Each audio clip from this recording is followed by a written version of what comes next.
జిల్లా కలెక్టరేట్లో స్వర్ణాంధ్ర 2047 ప్రణాళికపై జిల్లా ఇన్ఛార్జ్ మంత్రి వంగలపూడి అనిత ఆధ్వర్యంలో సమీక్షా సమావేశం జరిగింది. సమావేశానికి మంత్రి Kondapalli Srinivas, MP Kalisetti Appalanaidu, collector BR Ambedkar, ఎమ్మెల్యేలు, ఎమ్మెల్సీలు, కార్పొరేటర్లు హాజరయ్యారు. ఈ సందర్భంగా ఇన్ఛార్జ్ మంత్రి అనిత మాట్లాడుతూ చంద్రబాబు మీద వైసీపీ అధినేత తీవ్ర విమర్శలు చేశారని చెప్పారు. సీఎంను దగాకోరుగా అభివర్ణిస్తూ అవినీతికి పాల్పడ్డ వారే ఇప్పుడు విమర్శలు చేయడం విడ్డూరంగా ఉందన్నారు. అలాగే కాన్స్టిట్యున్సీ లెవెల్కి వచ్చేసరికి హానరబుల్ ఎమ్మెల్యే గారు చైర్పర్సన్ గారండి. అలాగే ఎమ్మెల్సీ ఆ కాన్స్టిట్యున్సీ అసలు దగాకోరుని అసలు ఎన్ని రకాలుగా దగాకోరు అంటే ఇంట్లో అమ్మను మోసం చేసిన పెద్ద దగాకోరు, చెల్లిని మోసం చేసిన పెద్ద దగాకోరు, కార్యకర్తలు మోసం చేసిన పెద్ద దగాకోరు, సొంత బాబాయిని హత్య చేసి ఆ చెల్లిని మోసం చేసిన పెద్ద దగాకోరు.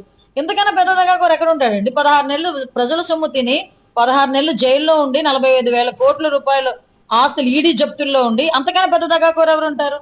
ఇంత దగాకోరుని ఆయన పక్కన కూర్చోబెట్టుకుని ఆయన నాయకత్వంలో ఈయన పనిచేస్తూ చంద్రబాబు నాయుడు గారిని మాట్లాడుతున్నారంటే ఒకసారి ఆయన రీథింక్ చేసుకోవాలి.